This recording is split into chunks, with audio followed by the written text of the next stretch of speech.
Welcome to the Three Questions Webcast series. I'm Wayne Baxter, Senior Executive Manager with One Capital Management. At One Capital Management, we develop and implement strategies for our clients which strive to grow, protect, and ultimately distribute their wealth. And we do that by offering investment wealth management services. Thank you for taking time to check us out. My clients are often referred to as cross-border clients. Now, why is that? Well, it's because they're either U.S. or Canadian residents who invest in U.S. and or Canadian dollar-denominated securities like stocks, bonds, and ETFs. Our process for advising our clients includes an in-depth discovery and diagnostic analysis of their wealth management goals and objectives. And as I've often stated many times in the past, wealth management is a multifaceted and often complex. And today we're going to address one of the more complex, yes, interesting topics, and that's combining the need for permanent life insurance, estate preservation, and tax-efficient income. On this episode of the Three Question Webcast, we're going to ask the questions about permanent life insurance. And if you find today's episode helpful, be sure to subscribe to our channel so that you don't miss an episode. On this edition of the webcast, we're going to ask the three questions you should ask before purchasing permanent life insurance. Joining me once again on the webcast is Scott Thurman. Scott is the principal and a life insurance general agent with Thousand Oaks, California-based TNT Premier Insurance Solutions. Scott, welcome to the webcast again. Great to see you. It's good to be here again. Thank you, Wayne, for having me on.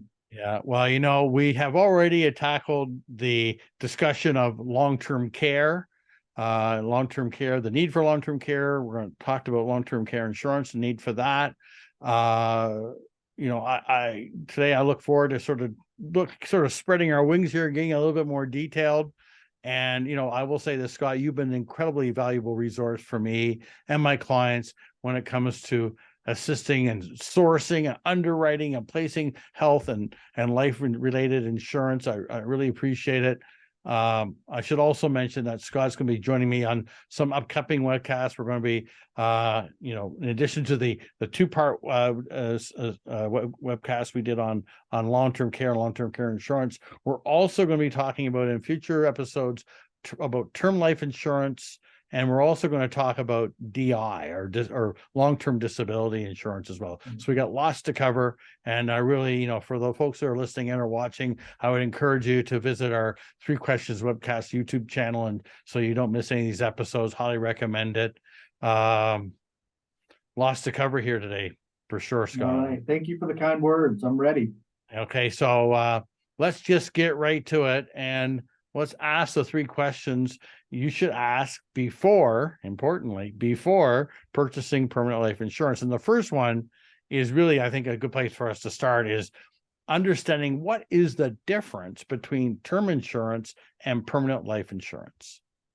Yes, that's really the very beginning. You have to decide, do I need term or permanent? And term insurance is really the most popular in the world we live in. And the reason for that is because it is much less expensive overall to purchase, and anyone from a newly married couple in their 20s all the way up to somebody in their 60s, 70s, and that age can get term insurance, and it's just so much less expensive. Although it does have a term to it, exactly as the name indicates, and it may be a 10-year period that you have that life insurance in place for, which would be a 10-year term, 20-year, 30-year, and different denominations in between then. At the time that expires, let's say it's a 10-year term, when year 10 is over, the insurance either skyrockets as far as the cost, if you want to keep it in place, or it just goes away. So term definitely just limits you to a very finite time period, whereas permanent can last a lifetime, and that's what it's essentially for, and serves some additional purposes other than just income replacement. Yeah, it's usually for again, oftentimes you'll use it for someone who's got a mortgage, and they say, you know what, I want to make sure that if one of us passes away, there's a resource to cover that mortgage expense, or as you mentioned, potentially replacing income during that period of their lives when they're earning an income. So correct. It has specific purposes. So with that being the case, so we couldn't understand terms. So what's the second question is, what are some of the practical uses of permanent life insurance? Yeah, so permanent life insurance in today's world is used for estate planning often. We have federal estate exemption right now of almost $13 million. That means if I pass away and I have $13 million, I can pass that to my beneficiaries with no tax implications. Anything over that is taxed, and in a state like California, between federal and state, it's taxed at 50% plus. So to make it really simple, if I had 26,000 net worth, 13,000 wouldn't be taxed. The other 13,000 could be taxed at 50%. I could lose 6.5 million. The inheritance that would go down to my kids would just disappear. So life insurance is used to replace that. If it's designed properly, it is a tax-free benefit. So if I got a $6.5 million policy, it would then replace that 6.5 million that was gone. It's also used for the same as term and income replacement. If something were to happen to me, I would want my income to be replaced for my wife, at least for a few years until she can get her feet back on the ground. It's also used for legacy planning. If I just want to leave an inheritance to my kids, it's used for that.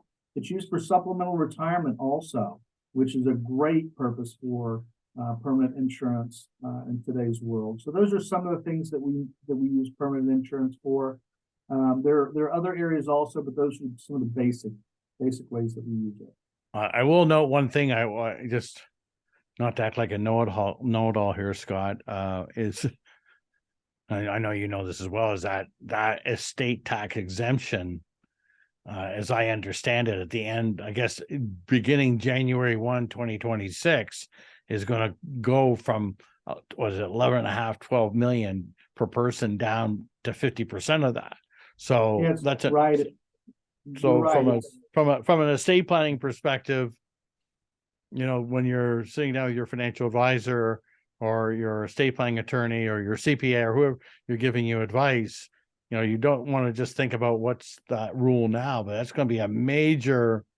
I'm sure those discussions are happening all over the country now about. That's a brilliant point. It's almost at 13 million now. It's going to drop back down in 2026 to 5 million. They're going to adjust it for inflation.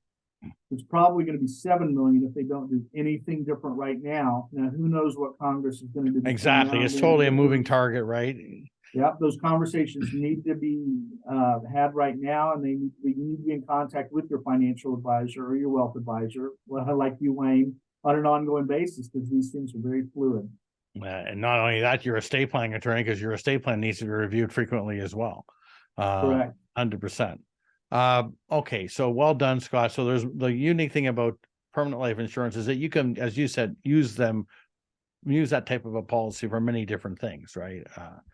Or income replacement. You can put tax, you can shelter money in it, you can provide it for estate planning. So let's talk about you know, the third question is, what are the tax implications? Because again, we're using the permanent life insurance in some instances to invest money inside that policy. So what are some of the tax related implications to owning permanent life insurance policy? Because it's not quite as straightforward as owning a term policy. Yeah, there's some really neat things about permanent insurance that are built within the policy and the nature of a permanent policy, and with term also. But your death benefit number one, you are purchasing that permanent policy with after-tax dollars. The money you're putting in on the front end is after-tax dollars. Mm-hmm. Because of that, on the back end, let's say I'm putting in $1,000 a month for a policy. I pass away 5 years later. It's $1 million policy. My wife will receive that $1 million tax-free. That's a beautiful benefit for your loved ones to receive that money without being taxed. And that's the case in most situations, depending on how the policy is designed. The other thing is there are some permanent policies where you have what we call the cost of insurance. It's the money you're putting into the policy that pays for the coverage on the individual. You can overfund those policies, and the extra money within that policy is put into such things as the S&P 500, certain indexes, if you will, and they grow tax deferred. You're not taxed every year on the growth of the cash value in that policy.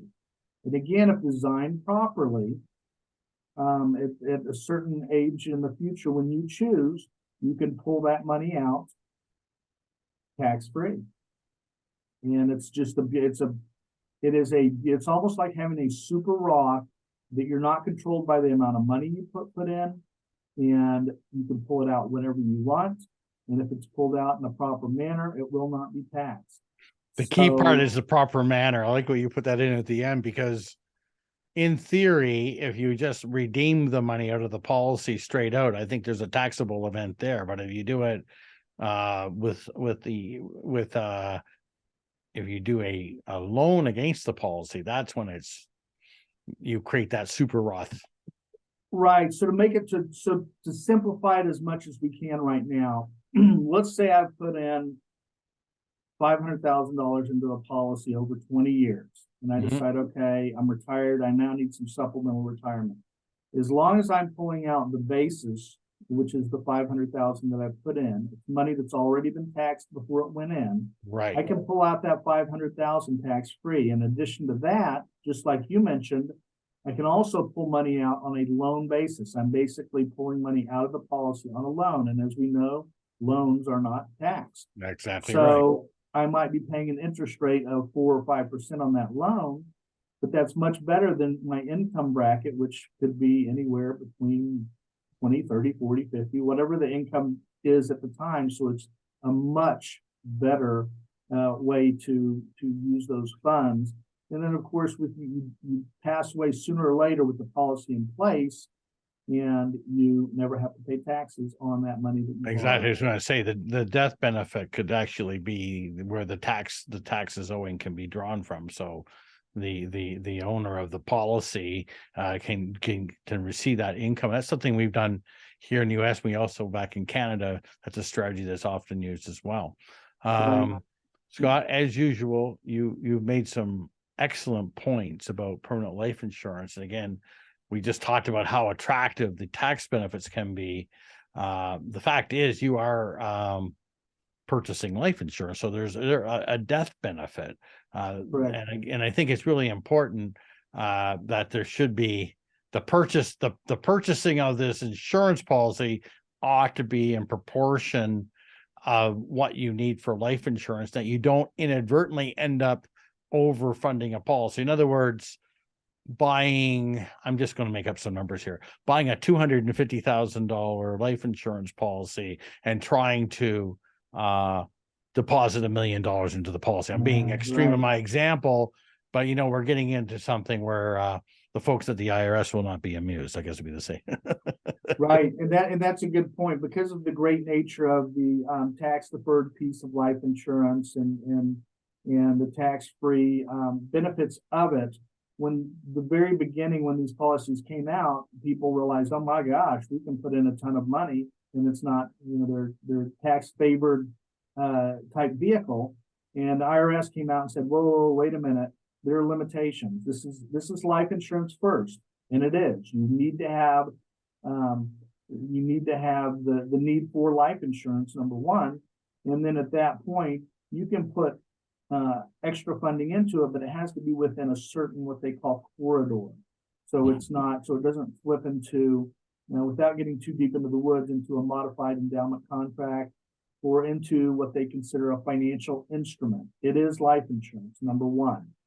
So you can take advantage to a certain extent, but you do need a professional to be able to make sure that you're not doing something that is going to have a tax implication, because that's the last thing you want, is for this to be taxed. Yeah. The idea here is that you can't just get a small little life insurance policy and then start socking large sums of money away and thinking you've created a tax sheltered bubble that, small amount of insurance, big amount of cash. It all has to be proportioned. Correct. Covered a lot of good ground today, Scott. I really appreciate it. For those interested specifically in the services that you provide, what is the best way to reach you? Yeah, there are two great ways to reach me. Number one, 805-208-6587. Of course, that's your direct line. That's your direct line. My direct line. Perfect. And then you can also email me at scott@tntpremierinsurance.com. Perfect. You know what? Again, I want to thank you for taking time and joining us. Scott Thurman is the principal and a life insurance general agent with Thousand Oaks, California-based TNT Premier Insurance Solutions. Thank you, Wayne. I look forward to bringing you the 3-question webcasts, and I hope you find them educational and informative. Please consider liking this video and subscribing to our YouTube channel. And to receive a notification when our latest webcasts have been posted, please click on the notifications bell. Lastly, to schedule an online Zoom consultation with me to discuss your wealth management needs, please click on the link in the description box below, www.onecapital.com/meet with Wayne. Thank you and see you soon.